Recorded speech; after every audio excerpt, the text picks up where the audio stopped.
Gangster task force PC कर रहे हैं, क्या कुछ कह रहे हैं सुनिए। गोगा मेडे का मर्डर हुआ तो उसके बाद से कभी फायरिंग और कभी लगातार एक्सटॉर्शंस वगैरह करवा रहे हैं। उनको पकड़ने के लिए एजीटीएफ लगातार कार्रवाई कर रही है। स्टेट पुलिस के साथ मिलके, एसओजी के साथ मिलके, जयपुर पुलिस कमिश्नरेट के साथ मिलके। उसमें इनका एक डायरेक्टली कभी कॉल नहीं करते, एक डब्बा कॉलिंग करते हैं। इनके पहले एक अमरजीत विष्णु ही होता था डब्बा कॉलिंग करने के लिए। उसको पिछले जुलाई में हमारी सूचना पर, राजस्थान पुलिस की सूचना पर इटली में त्रपानी में पकड़ा गया था। और उसके बाद उसकी वाइफ है, वो भी राजू टेट केस में वांटेड थी, वो भी पकड़ी गई। उनको लाने के लिए एक्सट्रेडिशन की प्रोसेस चल रहा है। सो आदित्य जैन ये कुचामन सिटी का रहने वाला है। पिछले जनवरी में दुबई गया है। वहां जाने के बाद पिछले अप्रैल से शायद ये गैंग के लिए काम कर रहा है। इसका काम यही है कि जो भी कॉल होता है गैंग करते हैं, रोहित गोदारा करता है या वीरेंद्र चारण करता है, अपने किसी को थ्रेटनिंग देना है, कॉल धमकाने के लिए कॉल करना है, या किसी को हथियार मुहैया कराना है, या किसी को अपने जो फरार बदमाश है उसको शेल्टर देना है, किसी को पैसा पहुंचाना है, वो सारे कॉल डायरेक्ट नहीं करके इसके थ्रू करते थे। तो इसकी हम लगातार फॉलो कर रहे थे। और हमारी टीम के जैसे जयपुर सिटी पुलिस कमिश्नरेट की मनीष शर्मा इंस्पेक्टर है, उसने पहले बताया कि साहब इस तरह से ये अमरजीत विष्णोई के बाद ये नया चालू हुआ है डब्बा कॉलिंग देने वाला। एक तरह से कंट्रोल रूम बन जाता है, सारे कॉल इनके थ्रू रूट होता है। तो इसको सबसे ज्यादा पूरी जानकारी भी रहती है गैंग कैसे काम कर रहे हैं। उसके बाद हम लोगों ने इसकी पता किया। हमारी जो टीम है पूरी, योगेश यादव साहब है, डीआईजी साहब है, नरोत्तम वर्मा है, एडिशनल एसपी सिद्धांत शर्मा है, और सुनील जांगीड है, मनीष है, और हमारे रविंद्र प्रताप है। सबने मेहनत करके सबसे पहले इसके पासपोर्ट निकाला, कहाँ है और कौन से कंट्री में वो निकाला, और कौन से सिटी में है, और कौन से एग्जैक्ट एड्रेस जब पता चल गया, उस एड्रेस के साथ हमने इंटरपोल के लिए हमने भेजा एक रेड नोटिस निकलवाने के लिए। तो जैसे रेड नोटिस निकला उसके बाद एलओसी वगैरह जारी हो जाता है, प्लस एक इंटरपोल रेफरेंस होता है जिसमें हमें अगर इंटरपोल को लगातार सूचना देनी है, इंटरपोल रेफरेंस के थ्रू देते रहते हैं हम लोग। जो भी एडिशनल इन्फॉर्मेशन आया ये लगातार हम संपर्क में रहे। उसके बाद हमारे सूचना पर दुबई पुलिस ने उसको 24 या 25 फरवरी को डिटेन किया। सूचना ये थी कि उस टाइम शायद ये भी पता चला इस इंट्रोगेशन में ये वहां से आर्मेनिया जाने के लिए कोशिश कर रहा था। तो उसके बाद उन्होंने अपने जो लीगल प्रोसीजर है उसके थ्रू हमें इन्फॉर्म किया। हमें इन्फॉर्म करने के बाद सीबीआई के थ्रू इन्फॉर्म किया हमें। जब क्योंकि ऑफिशियली इसको लेके आना था तो हमारी टीम को ऑफिशियल जाने के लिए परमिशंस की जरूरत थी। तो सेंट्रल गवर्नमेंट एमईए से भी परमिशन मिलता है और स्टेट गवर्नमेंट से भी परमिशन मिलता है। और सेंट्रल गवर्नमेंट और स्टेट गवर्नमेंट से हमें बहुत जल्दी, मतलब एक दिन में परमिशन मिल गए सारे। तो इसलिए टीम सिद्धांत शर्मा के नेतृत्व में हमारे सुनील जांगीड इंस्पेक्टर और नरेंद्र प्रताप इंस्पेक्टर और रमेश हेड कांस्टेबल, ये लोग गए और इनको वहां के जो दुबई पुलिस से, दुबई की जो सिक्योरिटी एजेंसी से उनके संपर्क किया। उसके बाद सब प्रोसीजर कंप्लीट होने के बाद कल उनको लेके आए हैं। हाँ, इसमें सर ये बताया जा रहा है कि इसके जितने भी तमाम कॉस्ट, ऑलमोस्ट 100% जो कॉस्ट होते थे वो यही संभालता था।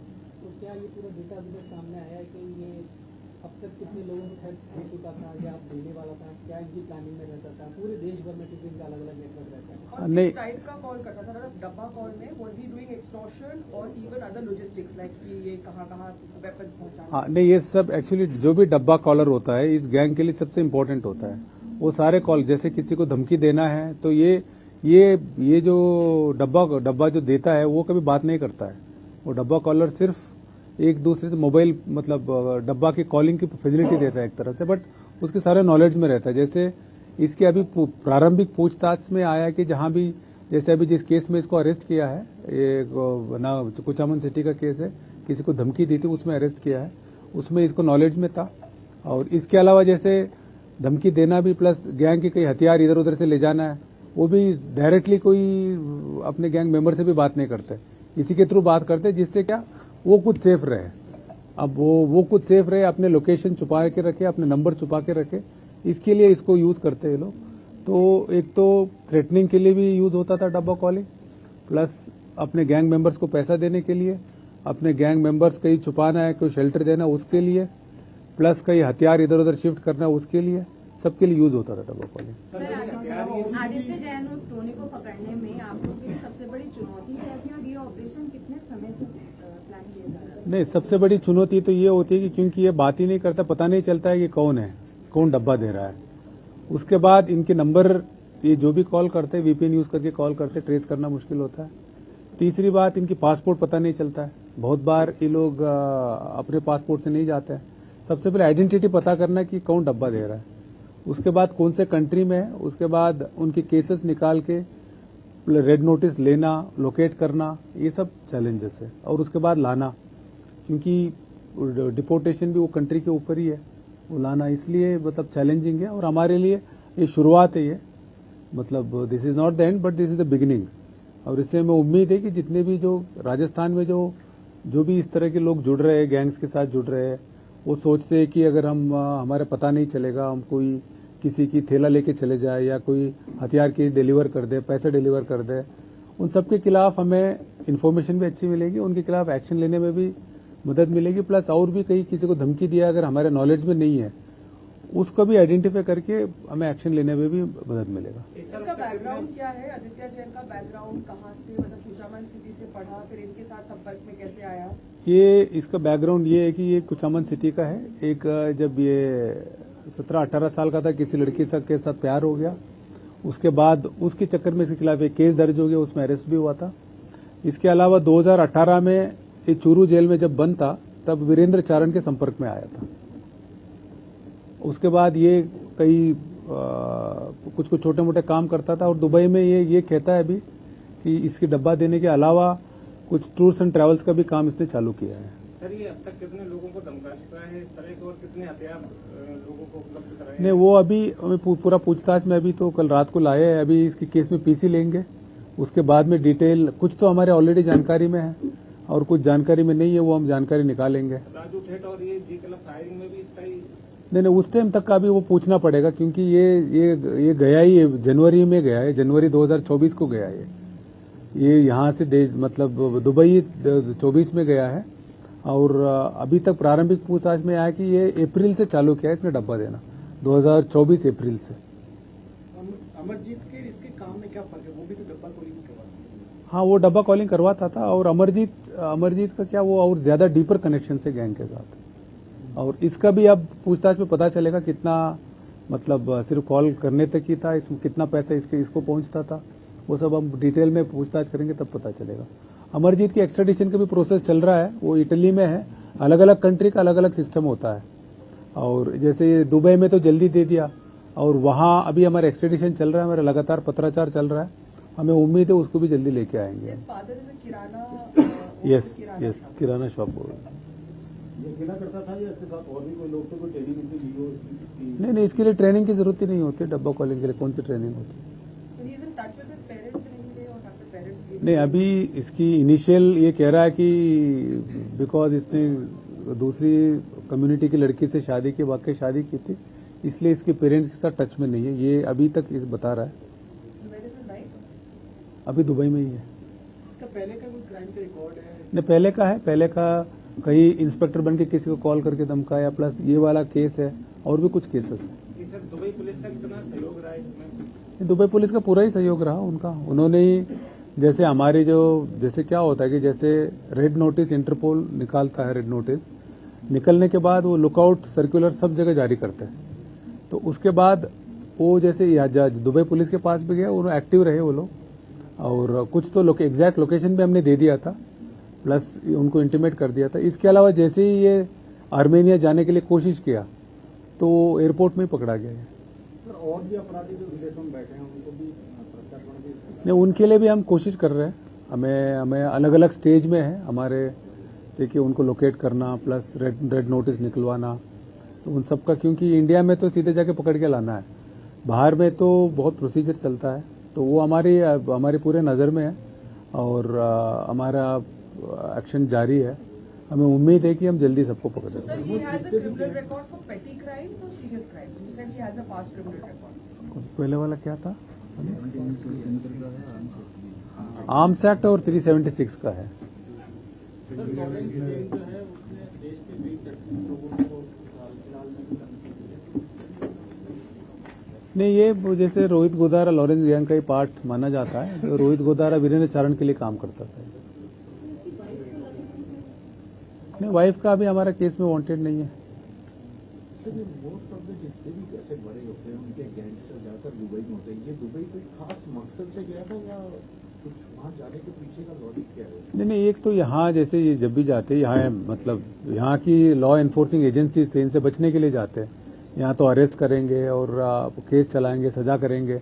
बाहर जाते एक तो पहले सिस्टम था, मतलब अभी जो BNSS है उससे पहले जब तक उसको एब्सेंस या ट्रायल नहीं होता था। अब तो सिस्टम चेंज हो गया। अब तो वहाँ कोई बाहर भी है तो ट्रायल होकर सजा हो सकता है। तो ट्रायल से बचने के लिए, कभी अपने दूसरे गैंग से बचने के लिए। और नहीं गया किसी नहीं, ये खुद ही गया था। ये खुद ही गया और इनके टच में रहते हैं तो पूरा प्लानिंग से ही जाते हैं। सर, ये एक ट्रेंड बन गया है, यहाँ अपराध करते हैं, अपराध करने के बाद दुबई या किसी दूसरी कंट्री में ये लोग कनाडा की बात कर रहे हैं, वहाँ ऑलरेडी इनका किसी न किसी व्यक्ति की कनेक्शन होता है जो उसको चरण देता है।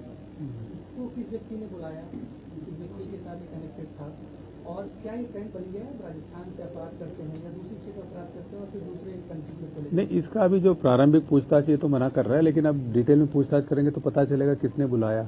लेकिन ये सही है कि वीरेंद्र चारण को 2018 से जानता है। और दूसरा, जैसे आप लोगों को पता है कि जैसे बॉम्बे में है, ये ट्रेंड पहले से ही था, 1980 से था कि बदमाश बाहर चले जाना, वहां से गैंग ऑपरेट करना। पंजाब में भी काफी सालों से, 15-20 साल से, दिल्ली में भी था और हरियाणा में भी था।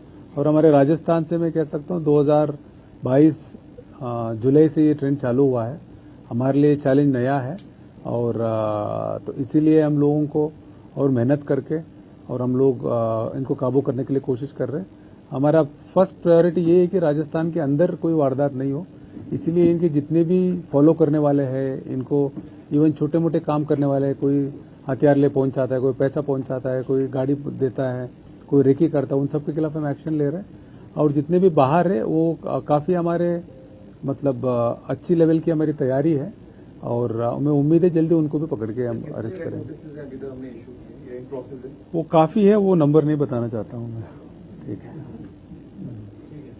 सर, मुंबई पुलिस ने कुछ शूटर को अरेस्ट किया जो किसी शायद लीडर को शूट करने के पॉइंट ऑफ व्यू से, तो उसको राजस्थान के बता रहे हैं। क्या मुंबई पुलिस ने आपसे कॉन्टेक्ट किया? क्या वो लॉरेंस गैंग से जुड़े हुए हैं? नहीं, वो हमसे वैसे हमारे टच में रहते हैं, लेकिन ये जो अरेस्ट हुआ था वो उदयपुर से लेके गए थे, शायद भूपेंद्र नाम से था। वो उनकी इन्फॉर्मेशन थी, उसी पे ले गए वो लोग। कनेक्शन बनवाए थे तो पासपोर्ट को लेकर के क्या आपको लीड मिली है कि किस तरीके से पासपोर्ट बनाते थे, किस तरीके से? नहीं, ये तो अपने नाम से पासपोर्ट बनाया था ना। ये तो अपने नाम से पासपोर्ट बनाया था, इजीली हमें इजी भी हो गया। नहीं, पहले है ना, हमने पासपोर्ट वाले पकड़े भी है। जैसे आपको याद होगा बीकानेर में एक सरकार था, राहुल सरकार था, उसको अरेस्ट किया हमने, केस भी बनाया जो फर्जी पासपोर्ट बना रहे। उनको दिल्ली पुलिस ने भी कुछ केसेस किया, हमने भी उस केस में उसको अरेस्ट किया। अरे सबको पता चल जाएगा, सारे करने लग जाएंगे।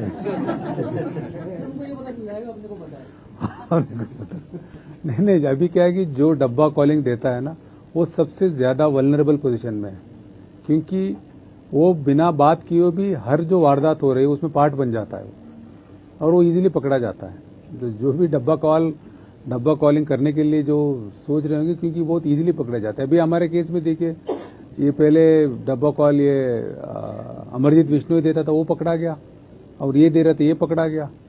तो और सारे केस लग जाएंगे इनके ऊपर। उस कॉल के थ्रू जो भी धमकी दी है, जो भी फायरिंग हुई है या जो मर्डर हुआ है, उन सब में ये एक्यूज बन जाएंगे।